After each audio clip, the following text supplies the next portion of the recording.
പല ആളുകളും പറഞ്ഞിട്ടുണ്ട്, സാറേ നമ്മൾ നല്ല സാമ്പത്തിക സ്ഥിതിയിൽ നല്ലതുപോലെ ജീവിച്ചുകൊണ്ട് വന്നതാണ്. നമ്മൾ ചെറിയൊരു വീട്ടിലേക്കാണ് താമസിച്ചുകൊണ്ടിരുന്നത്. വീട് മാറിയപ്പോഴത്തേക്കെന്ന് പറഞ്ഞു കഴിഞ്ഞാൽ നമുക്ക് ഒരുപാട് സാമ്പത്തിക ബുദ്ധിമുട്ടുകളും തൊഴിൽ സംബന്ധമായിട്ടുള്ള തടസ്സങ്ങളും നമ്മൾ നേരിടേണ്ടി വന്നു.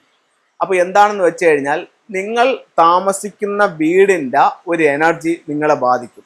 വാസ്തുപ്രകാരം അല്ലെങ്കിൽ ഫെങ്ഷു പ്രകാരം പറയുകയാണെന്നുണ്ടെങ്കിൽ എന്താണോ നമ്മളുടെ വീടിൻ്റെ സൗഭാഗ്യം അത് നമുക്ക് കിട്ടും. അത് മോശമാണെങ്കിൽ മോശം കിട്ടും, നല്ലതാണെങ്കിൽ നല്ലത് കിട്ടും. ഇപ്പം നിങ്ങൾ താമസിച്ചുകൊണ്ടിരുന്ന ഒരു വീട് വാസ്തുപ്രകാരം കറക്റ്റായിട്ടുള്ളൊരു വീടായിരുന്നു. അത് പക്ഷെ ഒരു ചെറിയ വീടായിരുന്നു.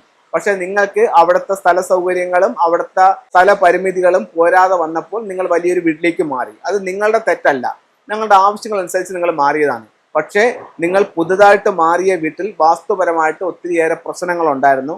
അതാണ് നിങ്ങളുടെ തൊഴിൽ തടസ്സത്തിനായാലും സാമ്പത്തിക പ്രശ്നത്തിനായാലും കാരണം. അപ്പോൾ നിങ്ങൾ എപ്പോൾ ഒരു വീട് മാറിയാലും നല്ലൊരു കൺസൾട്ടിനെ കാണിച്ചുകൊണ്ട് ആ വീടിൻ്റെ എന്തൊക്കെയാണ് അതിൻ്റെ സൗഭാഗ്യങ്ങളും അതിൻ്റെ ദൗർഭാഗ്യങ്ങളും എന്നുള്ളത് മനസ്സിലാക്കിക്കൊണ്ട് മാത്രം നിങ്ങൾ വീട് മാറുക. അതേപോലെ തന്നെ നിങ്ങളൊരു വീട് വെച്ചാലും ഈ കാര്യങ്ങൾ വളരെയധികം ശ്രദ്ധിക്കേണ്ടതാണ്. വീടിൻ്റെ ഓരോ ദിക്കുകളും ഓരോ സൗഭാഗ്യങ്ങളാണ്.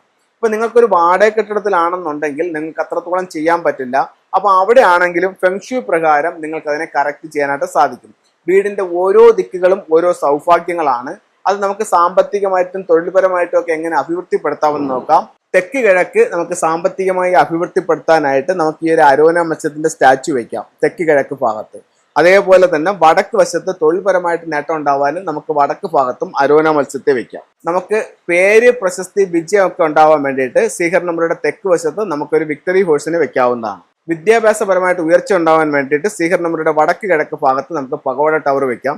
ഇത്തരത്തിലുള്ള ഓരോ ചിത്രങ്ങളും രൂപങ്ങളും നിങ്ങളുടെ ജീവിതത്തിൽ വലിയ വലിയ വിജയങ്ങൾ ഉണ്ടാക്കി തരട്ടെ എന്ന് പ്രാർത്ഥിച്ചുകൊണ്ട് നിർത്തുന്നു. നന്ദി, നമസ്കാരം.